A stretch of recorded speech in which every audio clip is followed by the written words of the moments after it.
right. Welcome back to Light the Fuse. Once again, Drew Taylor joined by Charles Hood. Hello.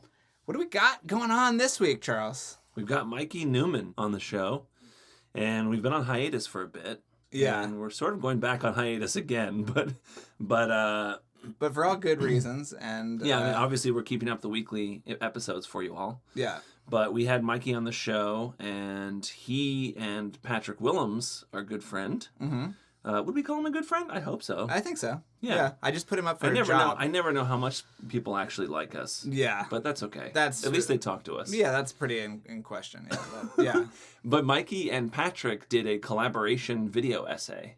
So Mikey has a channel called FilmJoy, and he does breakdowns of movies and stuff. And he and Patrick obviously has his channel, and the two of them together did a duet of videos called The Story of Mission Impossible. And they're great videos. If you haven't checked them out, you should definitely watch. And so we decided to have Mikey on the show to talk about Mission Impossible, about the videos a little bit, and just about Mission Impossible in general, the series in general. Yeah, and you can follow Mikey on Twitter, obviously. I believe he's Mikey Face. He's Mikey Face. And that's MikeyFace. And his YouTube channel is youtube.com/FilmJoy. So we'll get to that in a minute. But before that, Charles, you had some housekeeping? Well, I just thought it was kind of fun. We had an interaction with McCory on Twitter the other day that I thought was kind of fun. Edgar Wright, obviously the director of Shaun of the Dead and Baby Driver, etc. He did a thing about what are the best endings. He tweeted this thing about what are the best endings to the first films in what would become franchises. Final scenes that if there were no more installments, you could say that's a perfect ending. And he brought up Halloween, The Matrix, Back to the Future, and some other ones. And I just replied to him with just a little ahem, and I did the train, the crews flying off the exploding helicopter onto the train at the end of the first Mission Impossible. I just didn't want the Mission Impossible series to be ignored. Yeah. Because I feel like that movie has, also the very ending of him on the airplane, and then the flight attendant asking, would you like to watch a movie, The Cinema of Aruba, perhaps, or whatever, and then Cruise gives that look. It's the perfect ending. Mm-hmm. I just felt like, didn't want that to be ignored. And then McCory replied, "You don't say." It was, and I was like, oh, no, I don't mean it. I didn't mean it to say it as if, obviously we love all of these movies. Yes. Especially Fallout. And Rogue Nation and Ghost Protocol. We love them all, but I think those are the top of the best of the best. Yeah. And so I just was, I was like, oh no, McCory, we all love the Mission. We love all the Mission movies. Fallout especially might be the very best, but in this hypothetical Edgar Wright created, we didn't want the original Mission Impossible to get ignored. And then he replied again and said, "Easy now. The truth is, I agree with your original statement. We're still chasing the first movie." I love that. So he actually, because we always, I think, whenever we end up doing our rankings, which they always, they can always shift a little bit, but I feel like we've actually been pretty consistent in having De Palma's as number one. Yes. And Fallout very close behind. Yes. And it was interesting to hear him say that. He likes to give us grief. To read him sometimes. Yes, he does. We love him. We think he's sort of like he has that. He likes to give people shit. Yes. He has that relationship with Craig Mazin. They have that podcast. Craig Mazin has the podcast with John August, Script Notes. Right. And Mazin and McCory give each other a lot of shit. That's funny. Yeah. We're not on that level quite yet. No, we're not. No. We're like his annoying step nephews or something. That's sort of how I feel like he thinks of us. I think we're just a couple of house flies that he's trying to swat. Yeah, right. Just kind of clutching. Anything else? But I just thought that was fun to share, and that's I guess that's it. All right. Yeah. Well, enjoy. This is the first part of Mikey. It's a two-parter, much like his video with Patrick. So we'll be back next week with the second part of Mikey. And we'll be back after this at the end to wrap things up. Well, we are so excited to have Mikey Neumann on the show today as our guest. Video essayist. Is that what you would call yourself? I just tell my mom I'm a YouTuber, and she waves her hand and says, whatever. They're all fine. But you're not stumbling into the suicide forest or anything. You're actually doing produced, thesis-driven pieces. I want people to feel good about being alive. It's like art can make you feel better. So that's where I come from. That's a lofty goal. Yeah. You're trying to make people feel better about being alive, but I like it. I like it too. We set the bar a little lower. Yeah. Light the fuse. What is our goal exactly?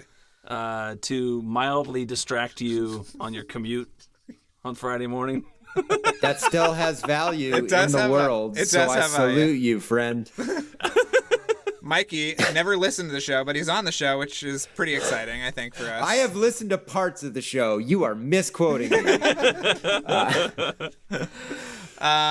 But yeah, I mean, we're so thrilled to have you on because you just did. I mean, it'll be a little older when we post this, but you did a great sort of handoff video with our good friend Patrick Willems about the franchise, and we thought we could sort of dig into some of those topics. And if you had any additional Mission Impossible thoughts that didn't make it into the video, I mean, the video is pretty extensive. It's like 20 minutes long, a lot of chapter titles. Well, and there are 2 videos. And there's 2 videos if you count Patrick's video. There's 2 videos. And I'm in Patrick's video. You have to, and he's in mine. Yeah. That was the point.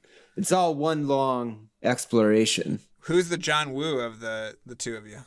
Gosh, we both have a soft spot for Mission Impossible 2.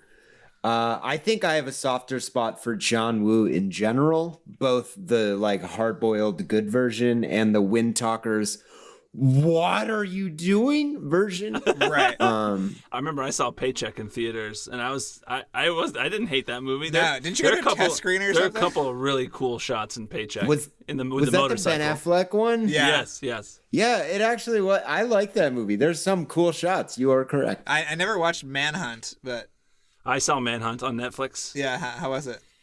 The digital side of it's not so great. It looks very digital. And it's kind of the thing where it's too saturated. It's the colors don't. I'm not a big fan of that kind of look, and it's like high key kind of lighting. It has a couple cool sequences. I didn't love it. I'll just say that. I'm a big Redcliffe fan. I still haven't seen Redcliffe. I think you have my Redcliffe Blu-ray. I have the uncut two-part version. I have borrowed your Redcliffe Blu-ray for I think 7 years. 7 years, yeah. That was like his comeback movie. Yeah, that was the one where people were like, John Woo is back. And then you stole it for 7 years. Yeah, and that's kind of like the Mickey Rourke scenario where he had this big comeback and then did nothing with it. Absolutely. Iron Man 2. Speak as ill as you want of Iron Man 2. No Iron Man 2. No.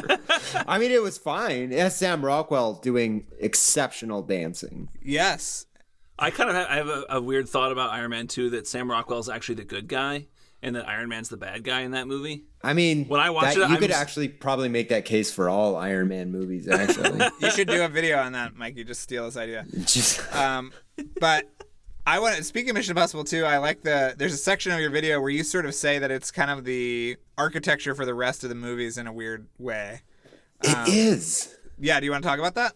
Yeah, I mean, the sort of thesis of that statement was like Mission Impossible 1 was, I mean, it was what it was, this like weird esoteric mystery movie through the lens of, well, but like going into Mission Impossible 2, John Woo is like add Limp Bizkit, add motorcycles because Tom Cruise likes motorcycles, but you have this like him doing the stunt at the beginning, like when he's climbing the rock without like climbing gear on.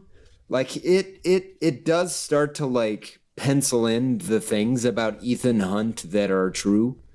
And the motorcycle thing was just Tom Cruise was bored and likes motorcycles. And then actually it is a part of his character going all the way. Because Rogue Nation's the last time he kills a guy in a motorcycle.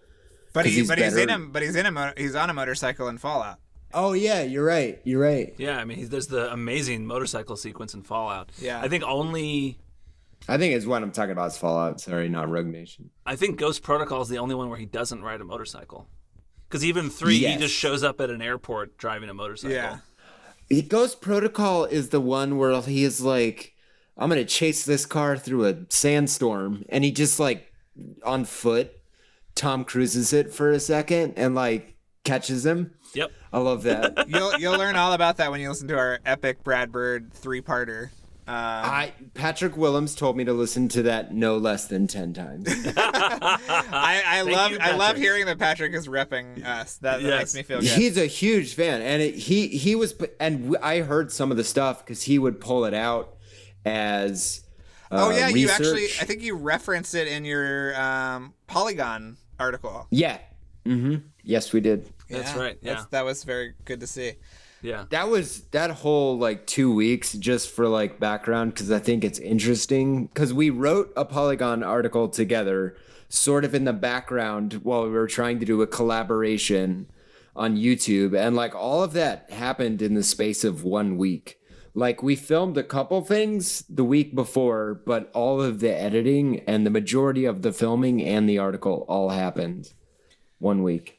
It was bananas. Yeah, when I see Patrick's tweets about how late he's staying up, I think, oh no, not for me. Well, I want to tell him to take a break. Yeah.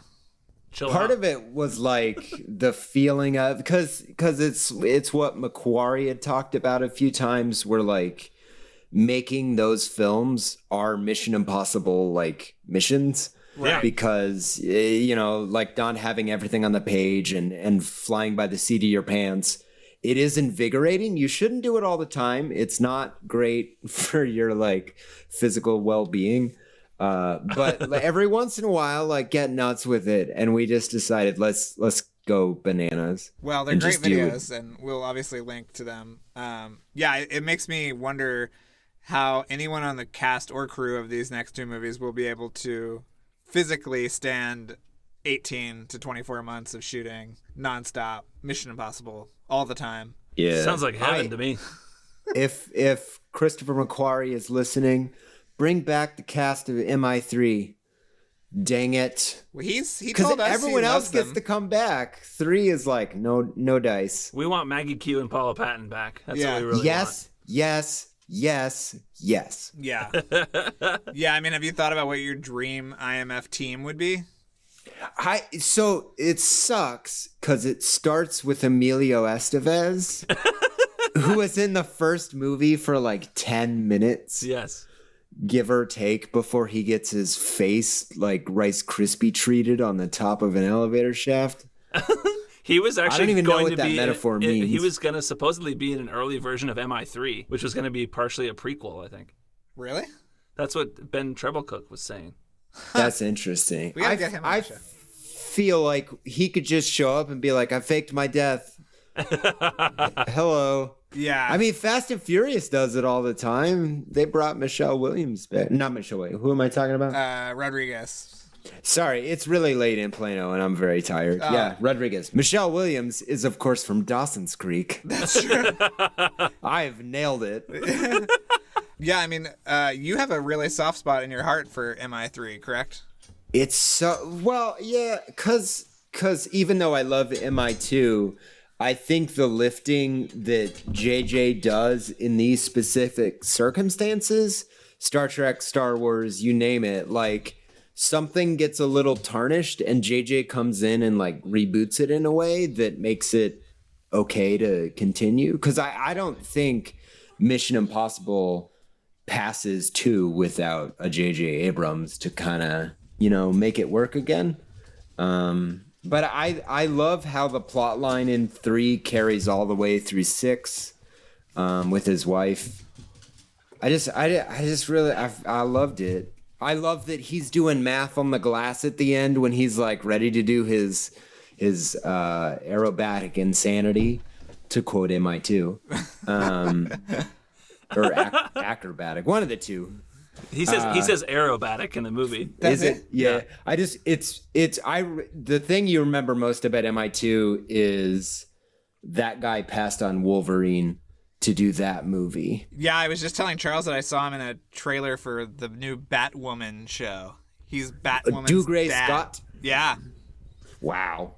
I'm glad he's still around. I like him. It feels bad when you're I turned down Wolverine and Hugh Jackman took it, and it's Well, wasn't it because of his injury on MI2? Or because of delays in shooting? It was because of delays in shooting, I think, yeah. Yeah, I remember scheduling was definitely part of it. I mean, we hope to get him on the show at some point. Yeah, it's kind of interesting. I feel like MI3 had a lot of kind of favorable heat around it for a little while, and now people are saying, well, these new movies really started with Ghost Protocol, but I still feel like, so like if we're gonna talk about MI3's biggest strength, Philip Seymour Hoffman is your villain, and he is incredible in that film. I think he goes for it. He does, but I think our issue with it is how little he's in the movie. Yeah. And how he is not really that much of a factor in the third act. He kind of is, that's and they fair. just And off him in a way that's very kind of not great. Yeah. Yeah, I mean, they all have their strengths and weaknesses and different. Yeah. That movie showed us Ethan Hunt proclaiming he's going to do something ludicrous that is substantially dangerous. And he just starts sketching out the geometry and the physics on the window with a grease pencil. And I love and adore that. Yeah, Because it shows us who Ethan is. He's like, yeah, I'm a sociopath. I'm also really smart and I can pull this off. What's up? Hi. Hello. I wonder how MI3 would have been different had they made it after Ghost Protocol. Would he actually have like done something? Would he have done even crazier stuff? The Shanghai stunt would have been real. It wouldn't have been ILM and shot at Universal Studios. Yes. Patrick talks about that in his video a bit, because we were trying to look at like, because the Mission Impossible films kind of to us were, it's like somebody makes a bet and makes a film, and then another filmmaker comes along and makes a totally different bet, but accepts the decisions of the first filmmaker, and then a third filmmaker comes along and accept, you know what I mean? Like, they're collaborating sort of on the fly in a really interesting way. And I feel like, the end of 3 would have been incredible if they'd really done that. Yeah. I don't think anything will ever top the Burj Khalifa, though.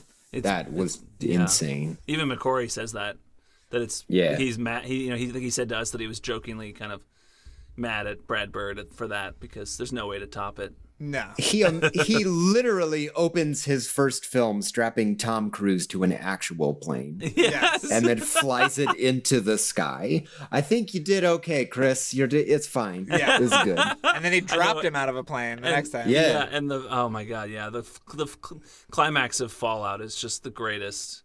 It's so amazing. I think you're doing okay, McHugh. Yeah. Yeah. He needed us to tell him.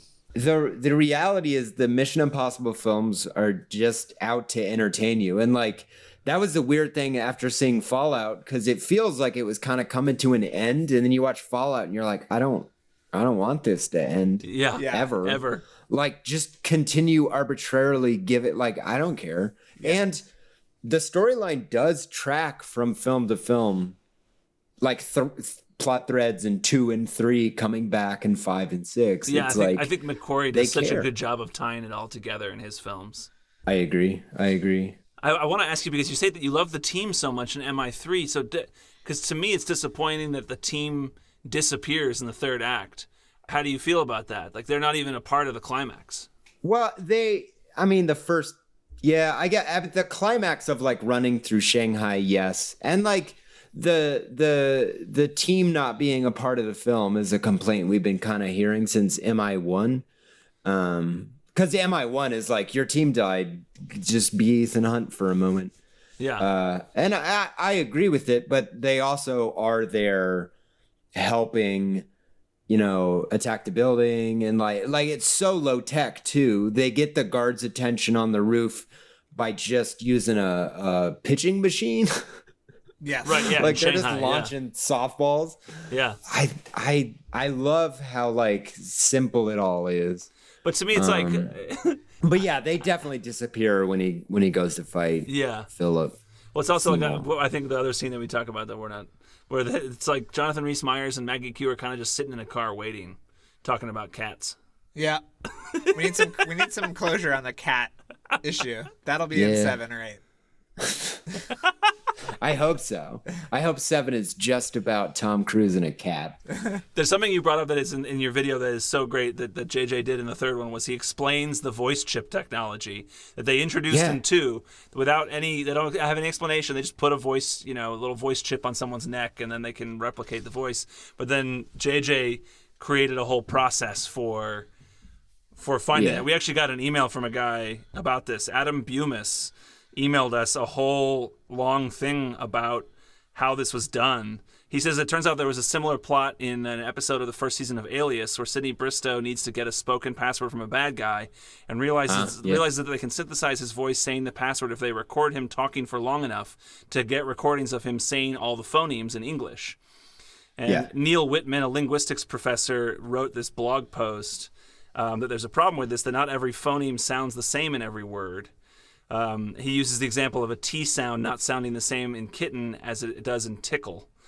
But the point is clear. You need a lot more than casual conversation if you wanted to get all the phonemes. And Whitman is he's an old friend of Roberto Orsi, who wrote MI3. He told him this in conversation. So not long afterwards, when Orsi was writing MI3, he sent Whitman an email asking for his help writing a better version. And Whitman relates in this post that Orsi asked him to write a poem, very specifically a poem that Ethan would force someone to read. And so after about a month, Whitman presented this work that was close, but not identical to the one that's in the final film. It contains not only all phonemes used in English, but all allophones, each different way a sound can be pronounced in a word.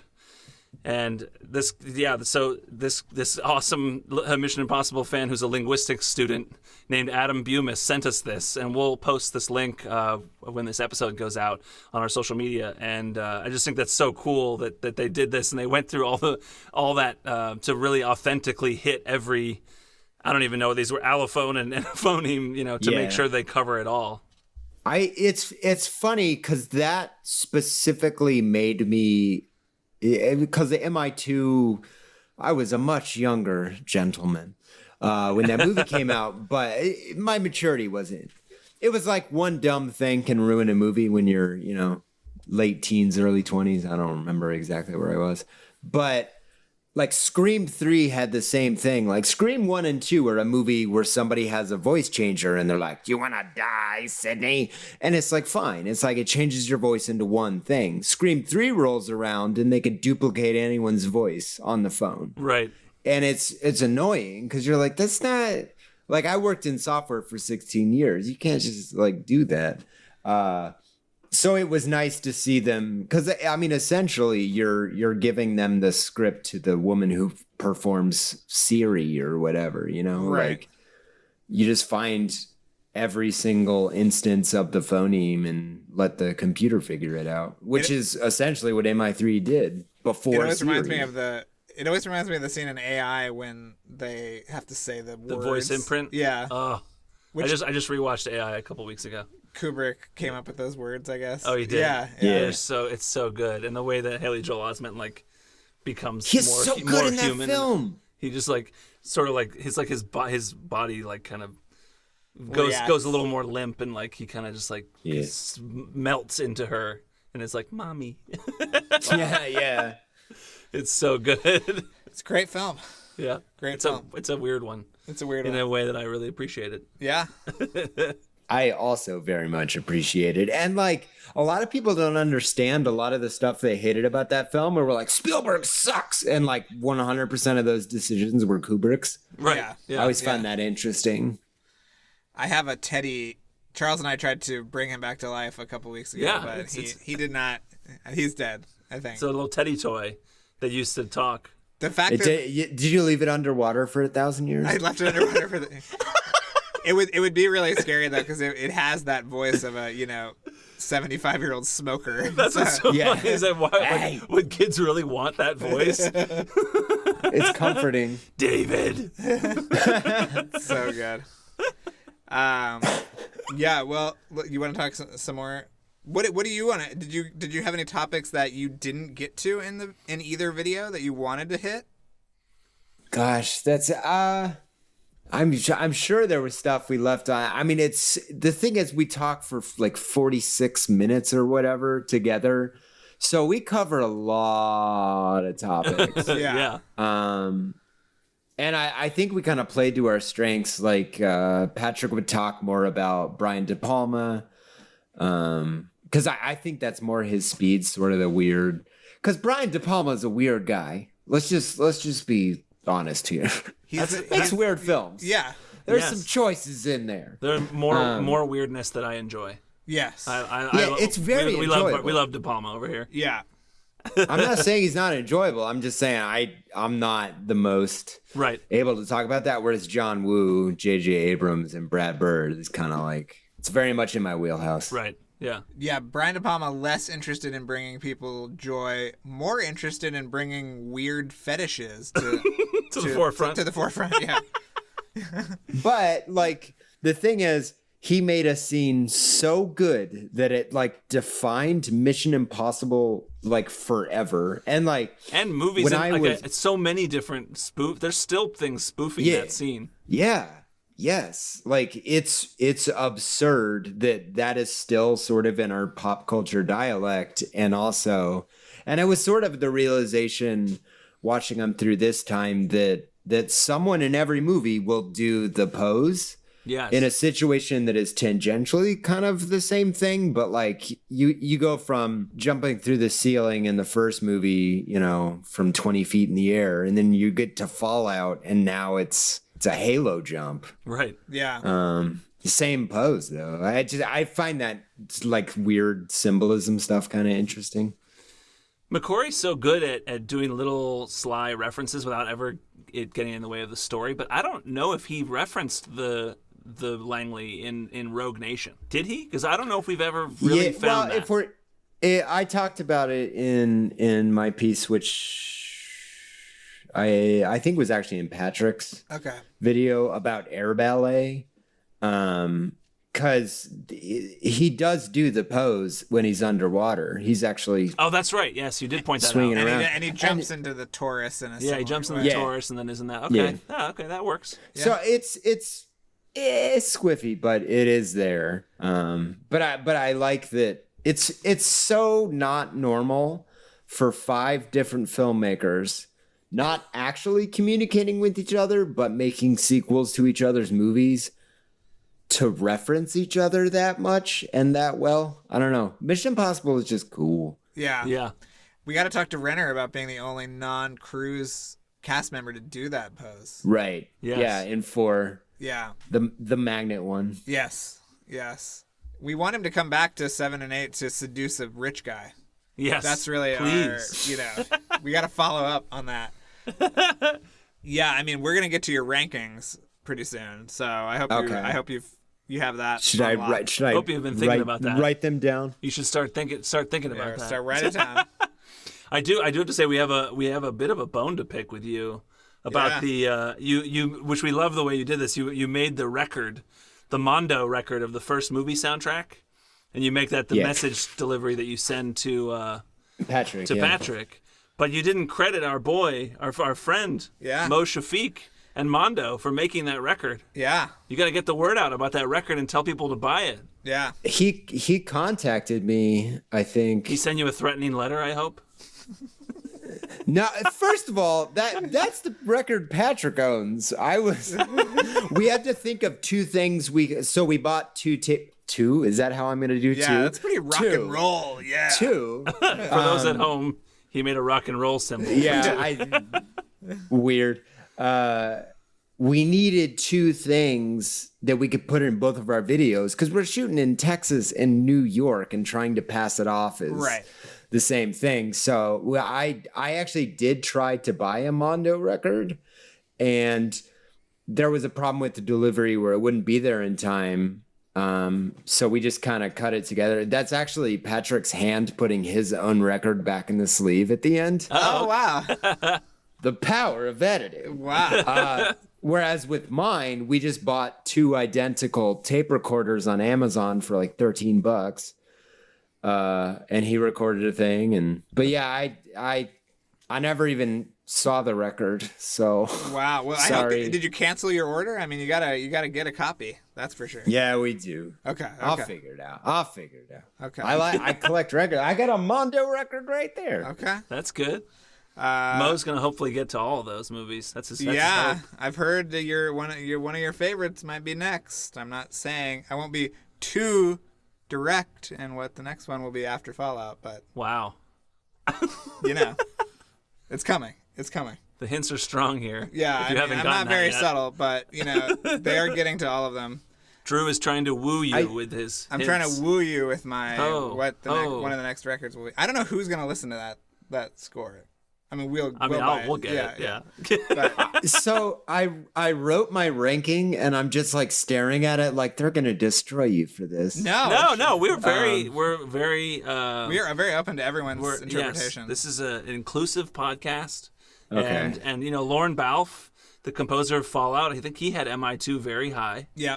And so there's no shame. Oh, okay, definitely 2 is not my high one. 3's high. But that's one of my favorite things about this series is that there's no consensus. It's not like there's one movie that everybody's like, this is the best one. Everyone's got a totally different list because there's so much quality in the series. Yeah. I was texting Patrick one night because I was watching MI2 with my roommate and she had never seen any Mission Impossible movies, so it was fun just to watch it all with her. But we were watching the second movie, and what was fun was we watched it from Naya's perspective.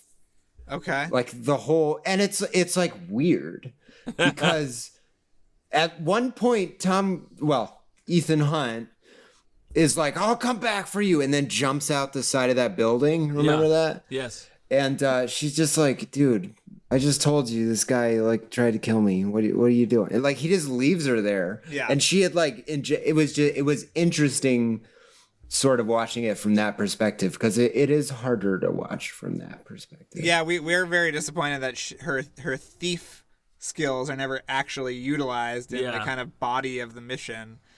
It's more just the fact that she had a relationship with this guy and can get back in his bed, and that's it. Because it was like a thing they would do in the old show where they would have to recruit someone with a very specific skill to help them pull off the mission that week. And so I love the idea. They were like, oh, we got to get Tandy Newton because she's this, or Naya is the character's name, because she's a great thief, master thief. Yeah. And then it's just like, oh no, it's just because she's sleeping with that. She slept with that guy one time, whatever. Yeah. I guess he's obsessed with her, so we're gonna use that. I mean, she's great. I could imagine someone being obsessed with her. That's not hard to imagine. But I'd love to see those thief skills come to. Yeah, bring her back. I say. Why not? So like my headcanon is there's a reason they broke up. Like. Yeah. There's a reason she's never talked about again because she was like, you know what? This sucks. This really sucks. I'm going to go. Yeah, it was probably not a great relationship, I think. Maybe a little too similar, maybe too competitive. Yeah, they're both also like adrenaline junkies. So I'm sure that probably complicates a relationship. Yes, and I doubt that they would like go to counseling or anything. Like, I don't see him really wanting to save that relationship. Charles, what do you think? I think I could see Ethan being like, yeah, I think you're right. I think Ethan was like, this just isn't going to work. Yeah. It's just, because it's got to be, in my head, it's got to be Ethan because later Ethan's the one who says, or Luther says in Fallout, Ethan's only ever been serious about 2 women. Right. Yeah. So I feel like, I know it seems like Naya's was so mistreated and I'd like to think she's the one who walked away. I kind of feel like it's got to be Ethan if he didn't think that much of this. Or maybe Ethan does think about it, but just never told Luther how much she meant to him. Ooh. What about that? That's also fair. That's good. That's if everybody's still friends, that's great. Write it into the movie like that. I want no conflict. Just everybody's friends all the time. So that's my. Well, I don't know if we've talked about this too much, but that's the relationship in MI3 I don't love because there's no conflict. They just get along the whole time, and she's okay with everything. And at the end, she's okay with him having lied to him for all this time and all this stuff. Yeah. She's just okay with everything in that movie. After you kill Billy Crudup, I think that kind of levels the playing field, maybe. Yeah, I guess. I don't know. I had a thing that I actually just remembered a thing we didn't get to talk about in the videos that I did want to talk about. So if you go to Benji, this mostly comes up in MI4, Ghost Protocol, where Benji has this obsession with getting to wear a mask. Like his entire life, he has dreamed of wearing a mask. And like the bit keeps being that it doesn't work out. He finally got to wear a mask in Fallout, and it was Wolf Blitzer. And they just pretend like it was no big deal. Well, no, I mean, I guess it wasn't a big deal to Benji. But it was He a big probably deal. It was a already big worn a deal to mask. me. Yeah, When he- I saw that in theaters, I mean, that whole moment, the culmination of that whole mousetrap was just the greatest thing. I just wanted to stand up and cheer. Yeah. Yeah, and you didn't want him to make a yes, big deal yes. out of it. It's like in Force Awakens when Han fires Chewie's bowcaster, and he's like, "I like this."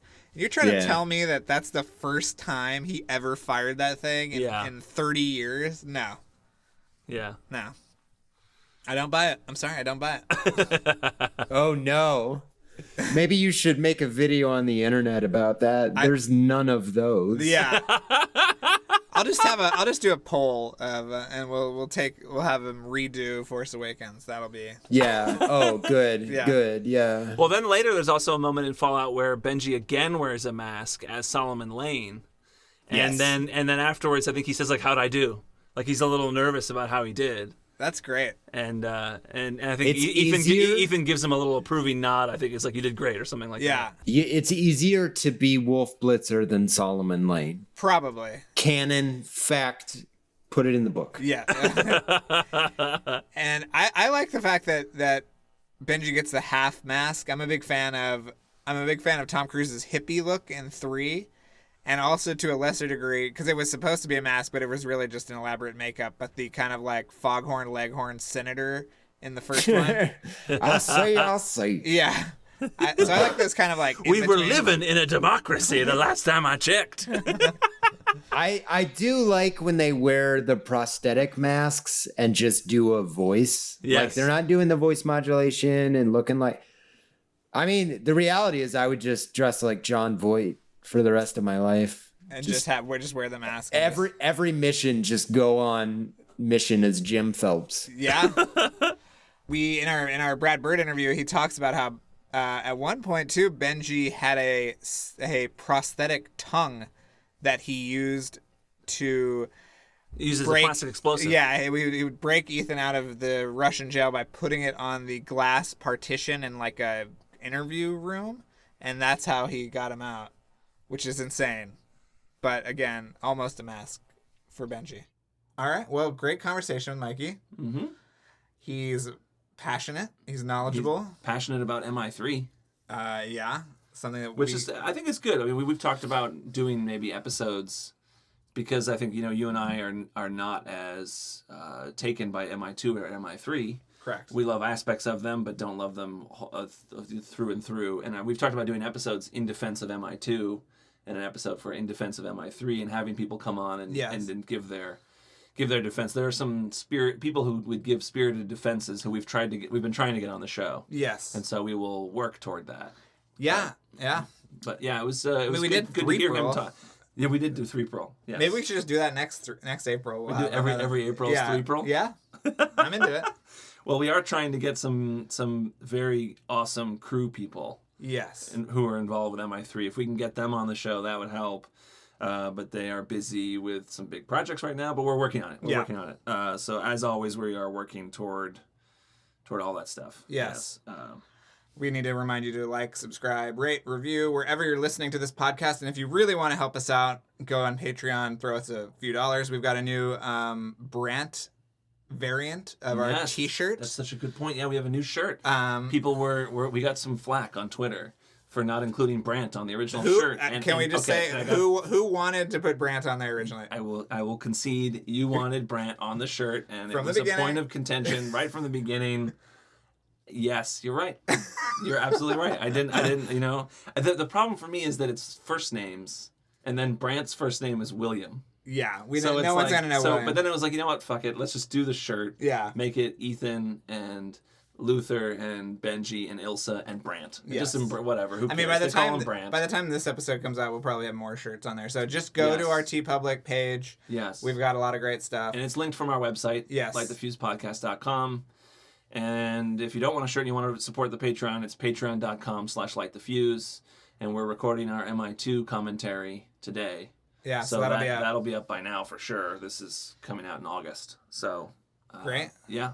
I think by then, hopefully, we'll even have the MI3 commentary too. Hopefully. You're making a movie, so. Yes. Assuming I don't get fired, yes. Oh my God. I am about to go into production, which is the reason why we're going to have another little hiatus. Right. Not that we're ever not working. We're yeah, I always know. thinking about Mission Impossible. We're always reaching out to people. We send dozens of emails every week. So Yes, and we even have interviews set up while I'm in production wow. on the weekends. So, but it's fine. I got weekends. Yeah, you got weekends. No pressure. I don't have a baby or anything to hang out don't with. worry. Don't worry about that. Oh, and I almost forgot. Before we go, just want to say thank you to our Patreon subscribers who help us out. This episode is brought to you by Jeremy Dillon, and a special thanks to Jacob from Holland for making this possible. And also, the episode was mixed by Luke Burson, so thank you to Luke as well. And that's it. Yeah. So we'll be back next week with part 2 of Mikey. Mm-hmm.